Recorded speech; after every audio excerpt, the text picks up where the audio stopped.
আসসালামু আলাইকুম, কেমন আছেন সবাই? আজকে আপনাদের জন্য গুরুত্বপূর্ণ কিছু এমসিকিউ নিয়ে উপস্থিত হয়েছে। অধ্যায় নাম্বার 5 খুব গুরুত্বপূর্ণ নীতিমালা। তো এই নীতিমালার মধ্যে যেহেতু এমন কোনো এমসিকিউ নাই, সুতরাং এমসিকিউটা যে কোনো কম্পিটিটিভ এক্সামে খুব বেশি আসে এবং খুব গুরুত্বপূর্ণ। এই নীতিমালা অবচয়ের সাথে পরিণয়ের সাথে প্রত্যেক জায়গায় আলাদা আলাদা ভাবে আমরা প্রত্যেকটা ক্লাসের মধ্যে নিয়েছিলাম এবং সাথে আমরা নীতিমালার উপরে বেশ কিছু ক্লাস নিয়েছি। ওই ক্লাসগুলো দেখলে আপনারা এই এমসিকিউ গুলো করাটা খুব বেশি সহজ হয়ে যাবে, ঠিক আছে? তো আসুন এই এমসিকিউ গুলোতে আমরা একটু শুরু করি। কিছু গুরুত্বপূর্ণ এমসিকিউ এর মধ্যে প্রথমত এফএএসবি এর পুনরুক্তি। স্যার এফএএসবি কি জিনিস আগে আমরা একটু জানি। এফএএসবি তাহলে ফিনান্সিয়াল অ্যাকাউন্টিং স্ট্যান্ডার্ডস বোর্ড। এই এফএএসবি একটা প্রতিষ্ঠান, যে প্রতিষ্ঠানটা কাজ করতেছে 1973 থেকে। কত থেকে স্যার? 1973 থেকে। এবং এরা যে নীতি প্রণয়ন করে তাকে বলা হয় গ্যাপ। এরা যে নীতি প্রণয়ন করে তাকে বলা হয় গ্যাপ। তাহলে এই এফএএসবি পুনরুক্তি financial accounting standards board, financial accounting standards board. তাহলে এরা যে নীতি প্রণয়ন করে ওই ওই নীতিগুলোকে বলি আমরা জেনারেলি অ্যাকসেপ্টেড অ্যাকাউন্টিং প্রিন্সিপালস। অর্থাৎ এখানে বানানের মধ্যে একটু দেখবো আমরা, প্রিন্সিপাল থাকবে, প্রিন্সিপালস থাকবে, অর্থাৎ অধ্যক্ষ থাকে, নীতিমালাও থাকে। আমরা নীতিমালা আনসার করবো, ঠিক আছে? একটু উপর দিকে যাবো। দেখেন এটাও বেশ কিছু আছে। গ্যাপের পূর্ণরূপ কি? গ্যাপের পূর্ণরূপ হচ্ছে জেনারেলি অ্যাকসেপ্টেড অ্যাকাউন্টিং। আমরা একটু মুছি, এখানে লেখার উপর পড়ে গেছে প্রিন্সিপালস, 3 নাম্বারটা, ঠিক আছে? এই জায়গায় একটু লক্ষ্য রাখবেন, প্রিন্সিপালও থাকে, প্রিন্সিপালসও থাকে, পিএলইএস হবে শেষ দিকে স্পেলিংটা, ঠিক আছে? আচ্ছা, তাহলে আমরা দেখলাম প্রতিষ্ঠান হচ্ছে নিচের দিকে যেতে পারো, আর নীতি হচ্ছে কি। আমি এগুলো কেন লিখছি, পরবর্তীতে আমরা অনেকগুলো এমসিকিউ পাবো যেগুলো এরকম প্রতিষ্ঠানের সাথে সম্পৃক্ত। এফএসবি নীতিমালা হচ্ছে গ্যাপ। ওকে, এবার আসি হিসাব বিজ্ঞানের কোন নীতি অনুসারে স্থায়ী সম্পত্তিকে মূল্যায়ন করা হয়? স্থায়ী সম্পত্তি মূল্যায়ন করা হয় ক্রয় মূল্য অনুসারে। স্থায়ী সম্পত্তি মূল্যায়ন করা হয় কি অনুসারে স্যার? ক্রয় মূল্য অনুসারে। তাহলে কোনো বাজার মূল্য কাউন্ট করা হয় না। তাহলে স্থায়ী সম্পত্তিকে বাজার মূল্য কেন কাউন্ট করা হয় না? ধরেন আপনি একটা সম্পত্তি কিনেছিলেন, যখন এটার ভ্যালুয়েশন ছিল 1 লক্ষ টাকা, বর্তমানে সেটা এটা ওই নতুন প্রোডাক্টের ভ্যালুয়েশন 60,000 টাকা। আপনি ওই 1 লক্ষ টাকায় লিপিবদ্ধ করবেন, বাজার মূল্যে, বাজারে যেটা চলতেছে সেই মূল্যে লিপিবদ্ধ করবেন না। এটা কোন নীতি অনুসারে? ঐতিহাসিক ব্যয় নীতি অনুসারে। এই ঐতিহাসিক ব্যয় নীতির আরো কিছু সিনোনিম নাম আছে। এটাতে আমরা ক্রয় মূল্য নীতি, ক্রয় মূল্য নীতি ও ব্যয় নীতি, ঠিক আছে? আপনার সিনোনিম নামগুলো খুব বেশি ইম্পর্টেন্ট, অবশ্যই সিনোনিম নামগুলো লাগবে। যেমন ব্যয় স্বীকৃতি নীতি সিনোনিম নাম কি? আয় ব্যয় নীতি, সংযোগ নীতি। তাহলে ক্রয় মূল্য নীতি, ব্যয় নীতি, এটা হচ্ছে ঐতিহাসিক ব্যয়ের অপর। তবে মনে রাখতে হবে বিনিয়োগ লিখতে হয় হচ্ছে বাজার মূল্যে, বিনিয়োগ লিখতে হয় কি? বাজার মূল্যে। কেন? বিনিয়োগ রিটার্নটা পাবো আমরা কি? বাজার মূল্য অনুসারে। এরপরে আমরা চলে আসি 3 নম্বরে, ইন্টারন্যাশনাল অ্যাকাউন্টিং স্ট্যান্ডার্ডস গঠিত হয় কত সালে? আচ্ছা, international accounting standards IAS. Sir IAS কি? আইএএস হচ্ছে একটা নীতিমালা, এটাও একটা কি? নীতিমালা। এখন আমাদেরকে দেখতে হবে এই নীতিমালা প্রণয়ন করে কে। এই নীতিমালা প্রণয়ন করা হচ্ছে আইএএস সি। এই নীতিমালাকে প্রণয়ন করতো আইএএসসি। তাহলে আইএএসসি কত সালে প্রতিষ্ঠিত হয়েছে স্যার? আইএএসসি প্রতিষ্ঠিত হয়েছে 1973 থেকে 2001। আইএএসসি কতদিন কাজ করছে? 1973 থেকে 2001। আইএএসসির পূর্ণরূপ কি? International accounting standards committee. International accounting standard committee. এই কমিটি 2001 সালে কাজ শেষ করে, পরবর্তী নামকরণ হয় আইএএসপি। আইএএসপি অর্থাৎ বর্তমানে কে প্রচলিত আছে বা কে আছে? বর্তমানে আছে হচ্ছে আইএএসপি। এরা প্রতিষ্ঠিত হয়েছে 2001 সালে। তাহলে আমরা আইএএসসি আইএএস কখন গঠিত হয় সেটা শিখতে গিয়ে 1973 সালে সেটা শিখতে গিয়ে জানলাম এটা আসলে কোন প্রতিষ্ঠানের, আইএএসসি। এবং আমরা জানলাম আইএএসসি এখন আর ফাংশন করে না, সেই জায়গায় ফাংশন করে কে? আইএএসপি। তাহলে আইএএসপি এর কিছু নীতিমালা থাকবে, যেরকম আইএএস ছিল ওরকম নীতিমালাকে বলা হয় IFRS. IFRS international reporting financial reporting standards, ঠিক আছে, যেটি বাংলাদেশে বিএফআরএস নামে পরিচিত। কি নামে পরিচিত? বাংলাদেশ ফাইন্যান্সিয়াল রিপোর্টিং স্ট্যান্ডার্ডস, বাংলাদেশে বিএফআরএস নামে পরিচিত। এখন প্রশ্ন হচ্ছে ইন্টারন্যাশনালে এই রিপোর্টিং স্ট্যান্ডার্ডসটা দেয়া হচ্ছে আইএএসবি, তাহলে বাংলাদেশে বিএফআরএস কে দেয়? বাংলাদেশে বিএফআরএস দেয়া হচ্ছে একটাই মাত্র প্রতিষ্ঠান আছে, আইসিএবি, অর্থাৎ যেটাকে আপনারা চিনেন চার্টার অ্যাকাউন্টেন্টের প্রতিষ্ঠান, হ্যাঁ, institute of charter accountants Bangladesh, ঠিক আছে, এই প্রতিষ্ঠানটা এই বিএফআরএস প্রণয়ন করে। দেখেন আপনি যদি এইভাবে শিখেন, প্রত্যেকটা এমসিকিউ মুখস্থ না করে, সরাসরি এমসিকিউটা মুখস্থ না করে একটার সাথে রিলেটেড কোশ্চেন গুলো শিখেন না, আপনার ওই টপিকে যে কোনো এমসিকিউ আছে যে কোনো জায়গা থেকে ইনশাআল্লাহ পারবেন। তাহলে দেখেন আমি তাই প্রথমত এইভাবে লিখছিলাম যে প্রতিষ্ঠান নীতিমালা, যে প্রতিষ্ঠান ছিল এফএএসবি, গ্যাপ ছিল, এরপর আইএএসসি, আইএএস যেটা আমরা এতক্ষণ বুঝাচ্ছিলাম, এরপর আইএসবি, এরপরে আসছে আইএসবি, আইএসবি প্রতিষ্ঠান হচ্ছে আইএফআরএস, আইএফআরএস এর পরে হচ্ছে বাংলাদেশে হচ্ছে বিএফআরএস, বিএফআরএস প্রণয়ন করে কি আইসিএবি। ওকে, নিচের দিকে যাই। এরপরে খুব কমন একটা এমসিকিউ, হিসাব বিজ্ঞানের 3C বলতে কি বুঝি আমরা? হিসাব বিজ্ঞানের 3C হচ্ছে কস্ট, কনজারভেটিজম, কনসিস্টেন্সি, অর্থাৎ রক্ষণশীলতা, ব্যয় এবং হচ্ছে এটা কি বলি আমরা, কনসিস্টেন্সি মানে কি? ধারাবাহিকতা। আচ্ছা আচ্ছা, উপর দিকে যাই। হিসাব বিজ্ঞানের তিনটি মানে কি, মানে ট্রিপল এ, এটা একটা পূর্ণরূপ। ট্রিপল এর পূর্ণরূপ হচ্ছে American accounting association, American accounting association, ঠিক আছে। আচ্ছা, এই চলে আসছে আইএফআরএস এর পূর্ণরূপ। একটু আগে আমরা আইএফআরএস করতেছিলাম কোথায়? এখানে। আইএফআরএস কি? International financial reporting standards, S হবে, হ্যাঁ, reporting standard, financial reporting standard. Okay, সালগুলো পাশে মনে রাখবেন। এবার আসি, কোন নীতি অনুসারে সহপরিমাণ বা মজুদের ক্রয় মূল্য বাজার মূল্যে যেটি কম তা লিখা হয়? স্যার কম লিখি কেন? আমরা অনেক ক্লাসে এটা আলোচনা করেছি। কম লেখার কারণটা হচ্ছে সহপরিমাণ মজুদের মূল্যটা কম হলে আমার নিট লাভটাও কম আসবে। রক্ষণশীলতার নীতির মূল কথা হচ্ছে সম্পদ এবং ব্যয়কে, সম্পদ এবং আয়কে কম দেখাও যত পারে, আর ব্যয় এবং দায়কে যত পারো বেশি দেখাও, ঠিক আছে। তো সুতরাং এখানে হবে কি রক্ষণশীলতার সীমাবদ্ধতা, রক্ষণশীলতার সীমাবদ্ধতা। ওকে, আসেন নিচে দেখে। এরপরে আসি, না না আরেকটু যাও, মূল্যবান, মূল্যবান না, এটা হচ্ছে মূলধন। উপরে প্রশ্নটা ওকে না, মূল্যবান এটা হচ্ছে মূলধনকে, এটা হচ্ছে মূলধন, মূলধনকে দায় হিসাবে দেখানো হয় কোন নীতি অনুসারে? স্যার আমরা বলি মাঝে মাঝে যখন আপনি কোন একটা বিজনেস করেন বা কমার্সে কি হয়, যখন আপনার বিজনেস থেকে কিছু কেউ গিফট দিতে পারে, বলা হয় ব্যবসার মালিক আলাদা। তাহলে ব্যবসা কৃত্রিম ব্যক্তি সত্তার অধিকারী, সেই ব্যবসায়ী সত্তার ধারণা অনুসারে ব্যবসা এবং মালিক কি আলাদা। এই কারণে মালিকের মূলধনটা ব্যবসার জন্য দায়। কালকেও আমরা দেখিয়েছিলাম মূলধনটা কি দায়, ব্যবসার জন্য কি দায়। কোন ধরনের দায় স্যার? আন্তঃদায়, হ্যাঁ, চেঞ্জ করিও না, আন্তঃদায়। কোন ধরনের দায় স্যার? এটা আন্তঃদায়।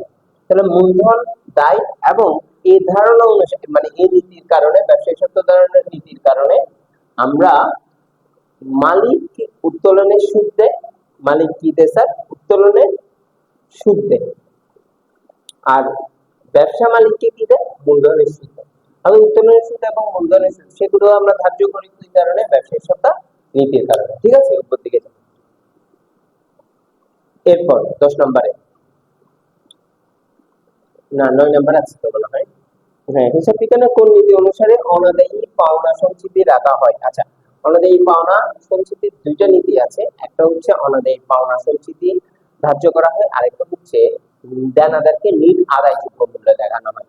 তাহলে আইবিআই সংযোগ নীতির কারণে হচ্ছে অনাদায়ী পাওনা সঞ্চিতি রাখা হয়, আর এটাকে দেনাদার থেকে বাদ দিতে হয় হচ্ছে রক্ষণশীলতার নীতি অনুসারে। কি অনুসারে স্যার? রক্ষণশীলতার নীতি অনুসারে। তবে এই ক্ষেত্রে উত্তরটা হচ্ছে আয় ব্যয় সংযোগ নীতি। ঠিক আছে। আচ্ছা, এরপরে আমরা 10 নম্বরে আসি। হিসাব বিজ্ঞানের নিচের কোন নীতিটি অগ্রিম খরচকে সম্পদ? আচ্ছা, এটা শুধু অগ্রিম খরচ শিখবো না, আমরা আরো অনেক কিছু শিখবো। ধরেন অগ্রিম খরচকে এরা সম্পদ হিসেবে দিবে। হ্যাঁ, সম্পদ। আচ্ছা, আমাদের এগুলো তো আর লাগতেছে না, মুছে দিচ্ছি। আর অগ্রিম আয়কে দায় হিসেবে লিখে, অগ্রিম আয়কে কি হিসেবে লিখে? দায় হিসেবে লিখে। ওকে, এই যে এই জিনিসগুলো কাউন্ট করে, এগুলো আমরা কাউন্ট করি কোন নীতি অনুসারে? উত্তর হচ্ছে চলমান ব্যবসায় নীতি অনুসারে। কি নীতি অনুসারে? চলমান ব্যবসায় নীতি অনুসারে। চলমান ব্যবসায় নীতি মানে একটা ব্যবসা যেহেতু চলতে থাকবে, সেক্ষেত্রে সে সব সম্পদকে এক ক্যাটাগরিতে ফেলে না। এই নীতি অনুসারে চলতি সম্পদ, স্থায়ী সম্পদ, এই দুই নামে মানে বা দীর্ঘমেয়াদী বিনিয়োগ এবং বিভিন্ন ক্যাটাগরিতে কি করা হয়? লিপিবদ্ধ করা হয়। ঠিক আছে। এই জন্য অগ্রিম খরচ, অগ্রিম আয়কে, বকেয়া খরচ, বকেয়া আয়কে বা প্রাপ্য আয়কে আমরা লিপিবদ্ধ করি চলমান ব্যবসায় নীতি অনুসারে। 11 নম্বর আছে। আচ্ছা, এরপরে আমরা চলে আসি 11 নম্বরে। হিসাব বিজ্ঞান তথ্য প্রাসঙ্গিক হতে হবে। স্যার, প্রাসঙ্গিক হতে হলে কি করতে হয়? কোনো জিনিস প্রাসঙ্গিক হতে হলে আমরা বলবো সময়ের ভেতরে হতে হয়, না অপ্রাসঙ্গিক জিনিস বলিও না। তাহলে এই প্রাসঙ্গিকতার সবচেয়ে বড় ইম্পর্টেন্ট বিষয় হচ্ছে সময়ের ভেতরে ওই তথ্যটা উপস্থিত হতে হবে। তাহলে সময় উপযোগিতা থাকতে হবে। যদি সময় পরবর্তী এই জিনিস তথ্যটা আসে, তখন কিছু করা থাকবে না। তো এরপর হচ্ছে পূর্ব অনুমান মূল্য হতে হবে। এটা হচ্ছে পূর্ব অনুমান। পূর্ব অনুমান মূল্য থাকতে হবে, পুনঃ প্রত্যাবর্তন হতে হবে, তার ফিডব্যাক মূল্য থাকতে হবে। তাহলে এই তিনটাই হচ্ছে প্রাসঙ্গিক বৈশিষ্ট্য। এরপর আমরা 12 নম্বরে চলে আসি। ননিট। মিস্টার অপূর্ব ব্যবসায়ীর জন্য 8,000 টাকা, 8,000 টাকা না, হ্যাঁ 8,000 টাকা একটা আসবাবপত্র ক্রয় করে যা প্রদান করে। আসবাবপত্র হিসাব দেবে, নগদ হিসাব দেবে। খুব ভালো, আসল জাবেদ এটাই করছে। এখন এই আসবাবপত্র কই যেন স্যার? হ্যাঁ, আসবাবপত্রের জায়গায় যদি সে ক্রয় লিখতো, তাহলে এটা নীতিগত ভুল হইতো। কি গত ভুল হইতো স্যার? নীতিগত ভুল হইতো। তাহলে এই আসবাবপত্র এটি যে লিখছে, তার মধ্যে সংশ্লিষ্ট নীতিমালা কি কি আছে? এটা দ্বৈত সত্য ধারণা হয়েছে। কি সত্য ধারণা? দুইটা পক্ষ আছে, দুই ক্রয় মূল্য ধারণা। অর্থাৎ ঐতিহাসিক মূল্য ধারণাকে ক্রয় মূল্য ধারণা বলতেছে, কারণ আসবাবপত্র একটা সম্পদ, সম্পদ লিপিবদ্ধ করে ঐতিহাসিক মূল্য ধারণা অনুসারে, এবং এটার অপর নাম হচ্ছে ক্রয় মূল্য ধারণা বা ক্রয় মূল্য নীতি। আমরা যখন ঐতিহাসিক ব্যয় করাচ্ছিলাম, তখন আমরা অবলিক দিয়ে লিখে দিয়েছিলাম ক্রয় মূল্য নীতি। ঠিক আছে। আচ্ছা, এরপরে 13 নম্বরে চলে আসে। হিসাব বিজ্ঞানের মৌলিক ধারণা নীতি কোন? হিসাব বিজ্ঞানের মৌলিক ধারণা নীতির মধ্যে কি কি আছে আমরা একটু দেখি। একটু নিচে নামো। আদায়করণ নীতি, আদায়করণ নীতি। এবার হচ্ছে সামঞ্জস্যতা নীতি। দিতে হবে কি? এক ও দুই। ঠিক আছে। এরপরে পরের নাম্বারে চলে যাবে। উদ্দীপক আছে জনাব সাইদ আব্দুল্লাহ একজন ব্যবসায়ী 2023 সালে 31শে ডিসেম্বর তারিখে তার ব্যবসায় আর্থিক বিবরণীসমূহ প্রস্তুত করার সময় তিনি দেখতে পান যে নভেম্বর ও ডিসেম্বর মাসের বেতন বাবদ মোট 10,000 টাকা পরিশোধ করা হয়নি, এবং অফিস সাপ্লাইজ অব্যবহৃত আছে 1,400 টাকা। লাগবে না?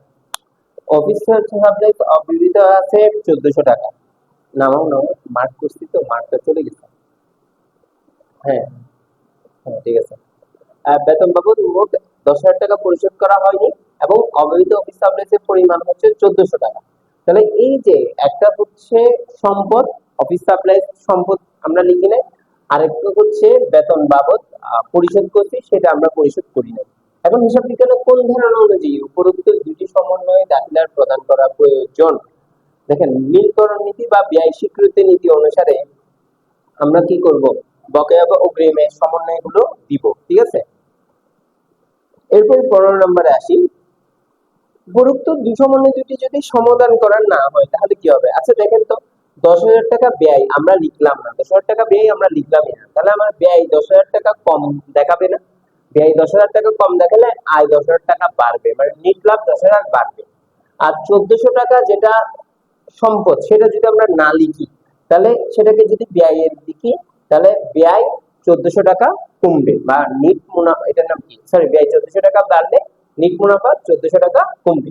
তাহলে আবার আসি, ব্যয় যদি না লিখি তাহলে নিট মুনাফা বৃদ্ধি পাবে, ব্যয় না লিখলে স্যার কি হবে স্যার, নিট মুনাফা বাড়বে।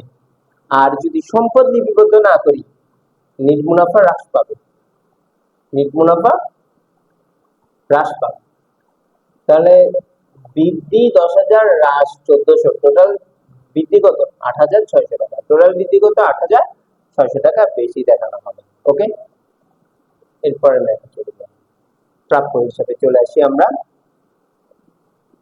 ওকে, দেখেন প্রাপ্য হিসাব বা কুড়িনের অর্থ এটা খুব বেশি গুরুত্বপূর্ণ আমাদের, এবং কুড়িন থেকে একটা সিকিউ আসে এবং সিকিউটা খুব সহজে কিন্তু করা যায়। ঠিক আছে, আমরা গত ক্লাসে কুড়িনের সিকিউ গুলো দেখেছিলাম, এবং যারা এই কনসেপ্টটা পারেন, অবশ্যই কনসেপ্টটা পারেন, তাদের জন্য এখানে জাবেদা গুলো খুব ইজি হয়। এখানে কি আছে, জাবেদা খতিয়ান আর আর্থিক গণিতের প্রমাণ, এর বাইরে আর কিছু আসে না। প্রাপ্য হিসাব ব্যবসায়িক কোন ধরনের সম্পদ, উত্তর হচ্ছে চলতি সম্পদ। আমরা শিখছি প্রাপ্য হিসাব চলতি সম্পদ, কিন্তু চলতি সম্পদ অপশনে নাই, তাহলে সেটা তো আরেক ধরনের সম্পদ, সেটা কি তরল সম্পদ। মনে রাখবেন, মজুদ পণ্য, মজুদ পণ্য এবং ও এরপরে হচ্ছে কি অগ্রিম খরচ, এই দুটি ছাড়া, দেখেন মজুদ পণ্য, মজুদ পণ্য এবং অগ্রিম খরচ, আমি উল্টা লিখতেছি না, এইভাবে অগ্রিম খরচ ও মজুদ পণ্য, এই দুটি ছাড়া, এই দুটি ছাড়া সব চলতি সম্পদ, সব চলতি সম্পদ তরল সম্পদ হবে। সব চলতি সম্পদ কি সম্পদ হবে স্যার, তরল সম্পদ হবে। তাহলে প্রাপ্য হিসাব একটা তরল সম্পদের উদাহরণ বলতে পারি আমরা। ঠিক আছে, ওকে, আচ্ছা, এরপরে চলে আসি হিসাব বিজ্ঞানে। কোন বিজ্ঞানে অনাদায়ী পাওনা হিসাবভুক্ত করার জন্য, অনাদায়ী পাওনা হিসাবভুক্ত করার জন্য কয়টি পদ্ধতি আছে স্যার, দুইটা পদ্ধতি আছে, একটা সরাসরি পদ্ধতি, একটা সঞ্চিতি পদ্ধতি। ঠিক আছে, আচ্ছা, এরপরেরটাতে আমরা চলে আসি, সন্দেহজনক পাওনা সঞ্চিতির প্রকৃতি কি, সন্দেহজনক পাওনা সঞ্চিতি কি। আচ্ছা, এখানে একটা কথা, সন্দেহজনক পাওনা সঞ্চিতি মানে কুড়িন সঞ্চিতি। এই কুড়িন সঞ্চিতি কি, সম্পদকে হ্রাস করে না, দেনাদারকে হ্রাস করে না। তাহলে দেখেন স্যার, দেনাদার একটা সম্পদ, দেনাদার একটা কি, দেনাদার সম্পদ, আর কুড়িন সঞ্চিতি, কুড়িন সঞ্চিতি সম্পদকে কি করে, হ্রাস করে, সম্পদকে হ্রাস করে। ঠিক আছে, হ্রাস করে, এবং সেটা ক্রেডিট, ও কি ক্রেডিট, সম্পদকে যেহেতু হ্রাস করে, এটার নাম হবে বিপরীত সম্পদ, বিপরীত সম্পদ বা প্রতি সম্পদ, অথবা এটার নাম হবে কন্ট্রা সম্পদ। সব সিনোনিম নাম লাগবে। ঠিক আছে, আমি শিখালাম বিপরীত সম্পদ, পরীক্ষা আসলো প্রীতি সম্পদ বা প্রতি সম্পদ বা কন্ট্রা সেট, তখন গিয়ে ভুল করবে। তাহলে দেখেন, দেনাদার একটা সম্পদ, কিন্তু কুড়িন সঞ্চিতি সম্পদকে হ্রাস করে, হ্রাস করে বিদায় এটা বিপরীত সম্পদ। এরকম আরেকটা এমসিকিউ আছে পরীক্ষা, এবং এবারও চলে আসবে, প্রতিবার চট্টগ্রাম বোর্ডে আসে, এবার তো যদিও বা সম্মিলিত বোর্ড হবে, তো অবচয় সঞ্চিতি, সেম উদাহরণ, অবচয় সঞ্চিতি বা পুঞ্জীভূত অবচয়ের ক্ষেত্রে, পু অবচয়ের ক্ষেত্রেও সেম উদাহরণ হয়। ঠিক আছে, ওকে, মনে রাখবেন। আচ্ছা, এবার আমরা 4 নম্বরে চলে যাই, প্রাপ্য হিসাবে যে অর্থ আদায় হওয়ার সম্ভাবনা নাই তাকে কি বলে, এক কথায় অনাদায়ী পাওনা। স্যার, প্রাপ্য হিসাবে যে টাকাটা আমরা পাই না সেটাই হচ্ছে অনাদায়ী পাওনা, সেটাই কি অনাদায়ী পাওনা। ওকে, এরপরটাতে আমরা চলে আসি, অনাদায়ী পাওনা সঞ্চিতি 5,000 টাকা দ্বারা বৃদ্ধি করতে হবে, রামলে অনাদায়ী পাওনা। দেখেন দিকে যান, অনাদায়ী পাওনা সঞ্চিতি 5,000 টাকা দ্বারা বৃদ্ধি করতে হবে, রামলে অনাদায়ী পাওনা সঞ্চিতির উদ্বৃত্ত ছিল 4,000 টাকা, উদ্বৃত্ত ছিল কত টাকা, 4,000 টাকা। এখন নতুন অনাদায়ী পাওনা সঞ্চিতি কত টাকা, আমার কি পুরো আসতেছে না, আমাকে আসতেছেই না, ও আচ্ছা, অসুবিধা নেই। নতুন অনাদায়ী পাওনা সঞ্চিতি কত টাকা, নতুন অনাদায়ী পাওনা সঞ্চিতি হচ্ছে এখানে 5,000, এখানে 4,000, টোটাল কত হাজার হবে, 9,000 টাকা হবে, টোটাল 9,000 টাকা। এরপরে দিয়ে আমরা 4 নম্বরে আসি, সরি 6 নম্বরে, অনাদায়ী পাওনা কেন সৃষ্টি হয়। স্যার, অনাদায়ী পাওনা কেন সৃষ্টি হয়, আপনি দেনাদার থেকে টাকা পাচ্ছেন না, দেনাদার দেউলিয়া হয়ে গেছে, তাই তো আপনি টাকা পাচ্ছেন না।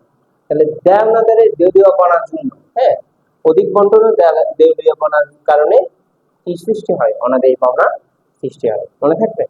ওকে, আসি আমরা পরেরটাতে চলে আসি। পরিসঞ্চিতির পরিমাণ 2000 টাকা কমাতে হবে। পরিসঞ্চিতির পরিমাণ 2000 টাকা কি করতে হবে স্যার? কমাতে হবে বা হ্রাস করতে হবে।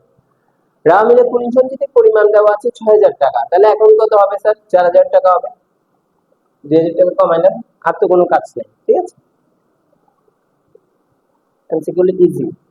পহেলা মার্চ তারিখে 2014 সালের 90 দিন মেয়াদে একটা পুরো প্রাপ্য নোট হবে, হ্যাঁ, প্রাপ্য নোট। নোটটি স্বীকৃত দেওয়া হলো উত্তোলনের মেয়াদ পূর্তি দিবস কখন? হ্যাঁ, পহেলা মার্চ, তাহলে মার্চে তো কতদিন?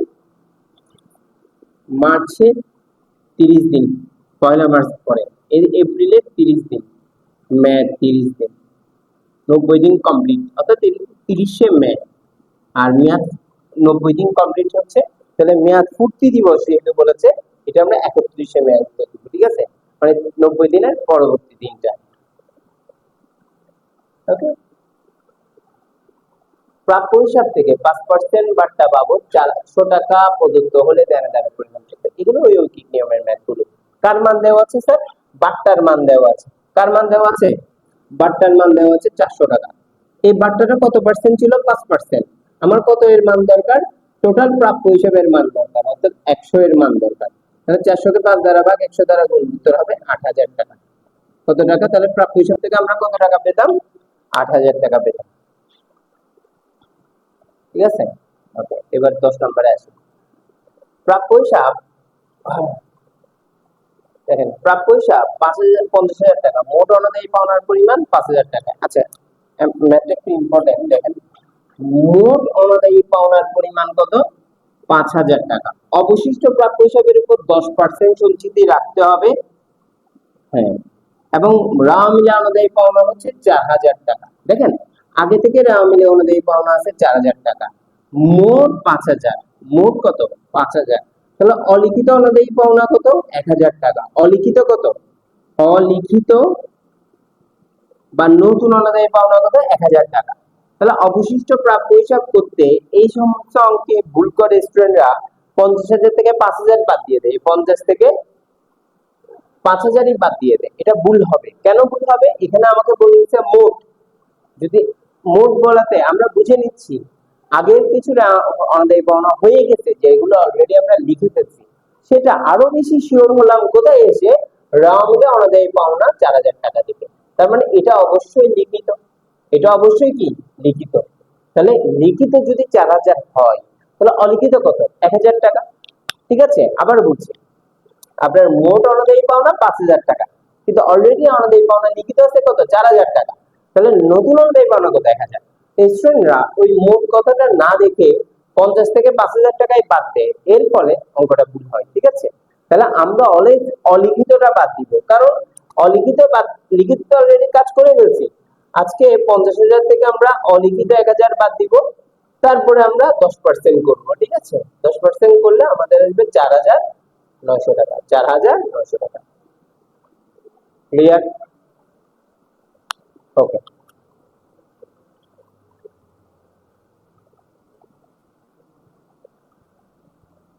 এরপরে একটি কারবারে নির্বিক্রয় 8 লাখ টাকা, ইহা অনুমান করা হলো যে নির্বিক্রয়ের উপর 1.5% অনাদায়ী পাওনা সঞ্চিতি রাখতে পারে। যদি সমন্বয় পূর্ববর্তী অনাদায়ী পাওনা সঞ্চিতির জের 1500 টাকা থাকে, তো পরবর্তী জের কত? যেহেতু নির্বিক্রয়ের উপর, তাহলে আমরা সরাসরি 8000 টাকার উপরে 1.5% করলে পাবো আমরা 12000 টাকা।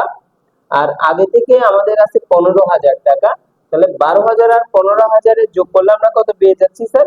27000 টাকা, ঠিক আছে। পরবর্তী যে 27000 টাকা। প্রাপ্য হিসেবে বিকল্প কি? স্যার আমরা রামিনের সময় বলছিলাম পুস্তক ঋণ কিন্তু প্রাপ্য হিসাবের আরেকটা নাম।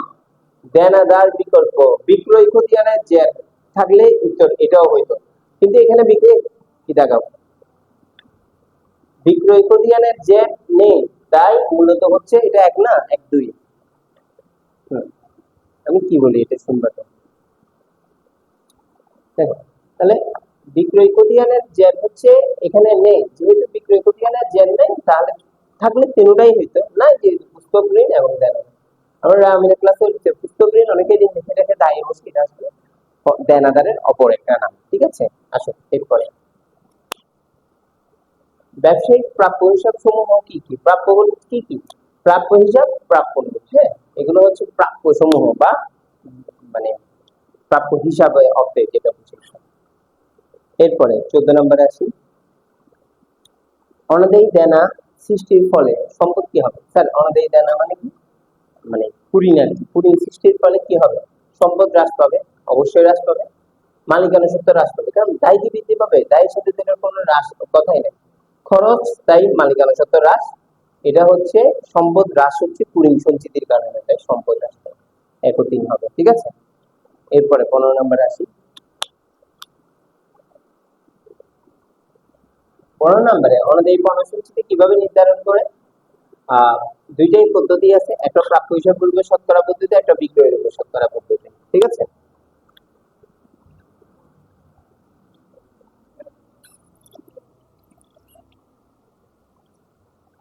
এরপর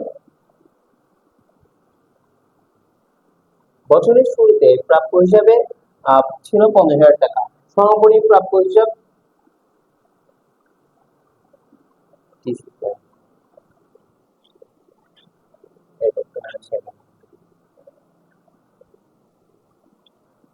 আচ্ছা দেখো, কই প্রশ্নটা কই, এত মিটির মিটির করো কেন? বছরের শুরুতে প্রাপ্য হিসাব হচ্ছে 50,000 টাকা, প্রাপ্য সমাপনী প্রাপ্য হিসাব হচ্ছে 80,000 টাকা, অলিখিত অনুযায়ী পাওনা 2,000 টাকা। নিচে আছে প্রাপ্য হিসাবের উপর, পুরোটা না, অর্ধেক অর্ধেক। তুমি এদিকে দেখো আমি কোথায় আছি। টাকা প্রাপ্য হিসাবের উপর 5% হারে অনুযায়ী পাওনা সঞ্চিতি রাখতে হবে। আচ্ছা এবার আসি কত যায় নতুন অনুযায়ী পাওনা সঞ্চিতি কত? এবার আবার উদ্দীপকে আসা।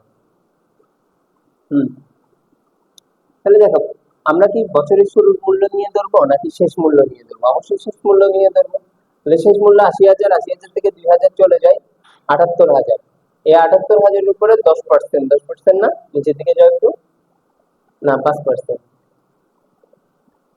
ওকে, এবার নতুন অনুযায়ী পাওনা সঞ্চিতি তাহলে কত হবে? 7,800 টাকার উপর 5% করলে 3,500, 400, 3,900 টাকা। এটা হচ্ছে 3,900। ঠিক আছে, ওকে। এরপরে নিচে আসে 17 নম্বর, বছর শেষে প্রাপ্য হিসাব কত? আচ্ছা বছর শেষে প্রাপ্য হিসাব বের করতে হলে আমাকে কি করতে হবে দেখেন। প্রথমত 80,000 আছে, এই 80,000 থেকে 2,000 টাকা মাইনাস করতে হবে, তবে 3,900 মাইনাস করতে হবে। 78 থেকে 3,900 চলে গেলে 74,100 টাকা উত্তর হবে। ঠিক আছে, 74,100 টাকা। ওকে, করতে রাখো। মনিটরে 2014-24 সালে 1 জানুয়ারি তারিখে অনাদায়ী পাওনা সঞ্চিতির জের ছিল, অনাদায়ী পাওনা সঞ্চিতির জের ছিল 10,000 টাকা। ওকে, ওই বছর 31শে ডিসেম্বর তারিখে প্রাপ্য হিসাবের পরিমাণ ছিল 3,20,000 টাকা। অলিখিত অনুযায়ী পাওনা ছিল 20,000 টাকা। ওকে, যেটা ওই 3,20,000 থেকে অলরেডি এখনো বাদ দেয় নাই।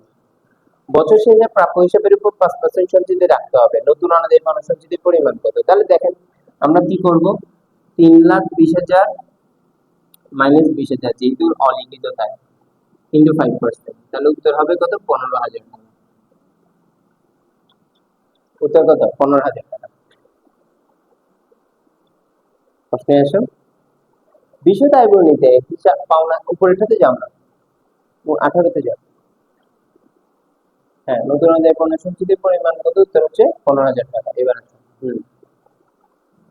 বিশদ আয় বর্ণিত অনুযায়ী পাওনা হিসাবে কত টাকা দেখাইতে হবে? বিশদ আয় বর্ণিতে আমরা অনুযায়ী পাওনা এখানে 15,000, আর রামিলের সঞ্চিতি আছে কত টাকা? সঞ্চিতি নাকি রামিলে কি আছে একটু দেখো তো, 10,000 টাকাটা অনুযায়ী পাওনা আছে মনে হয় 10,000। আচ্ছা, অনুযায়ী অলিখিত অনুযায়ী পাওনা 20,000, তাহলে আসো নতুন অনুযায়ী পাওনা 20,000। হ্যাঁ, নতুন অনাদায়ী পাওনা, নতুন অনাদায়ী পাওনা সঞ্চিতি, নতুন অপাশে আসছে 15,000। আর পুরাতন অনাদায়ী পাওনা সঞ্চিতি আছে না, পুরাতন পু অপাশ, পাশ হচ্ছে 10,000, বিয়োগ করলে হচ্ছে 25,000 টাকা। অর্থাৎ অনাদায়ী পাওনা খরচটা কত, 25,000 টাকা। ওকে, রাখো রাখো রাখো। কবি নিসরাত হাসানের নিকট থেকে 2025 সালে 1 মার্চ তারিখে 3 মাস মেয়াদী একটা বিল স্বীকৃত পেল। উক্ত বিলের মেয়াদ পূর্তি দিবস কখন, যেহেতু 1 মার্চ, আবার সেম 90 দিন, 1 জুন হবে। ঠিক আছে, 1 জুন হবে।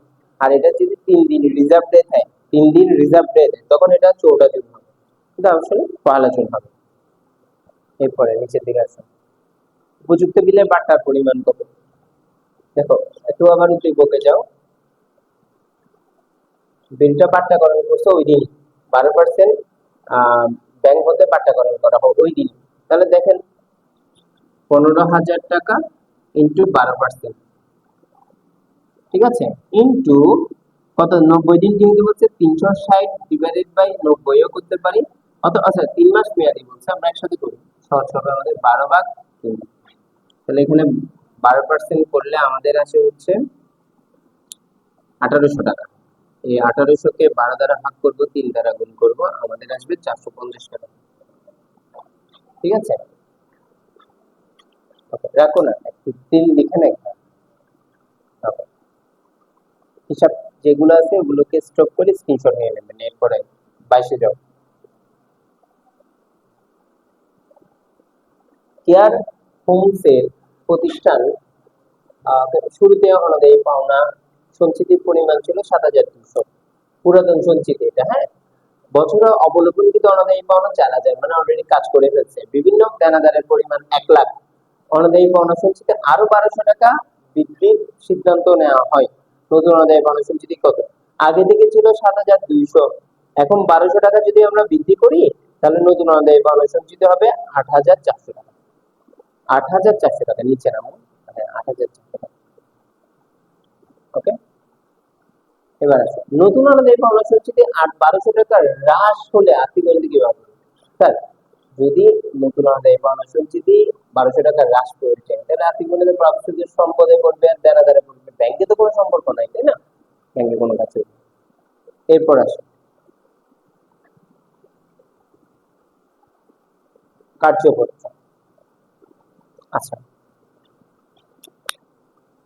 আমরা কার্যকর্তাতে যাওয়ার আগে একটু বিজ্ঞাপন রেখে যাই, একটু পরে আপনাদের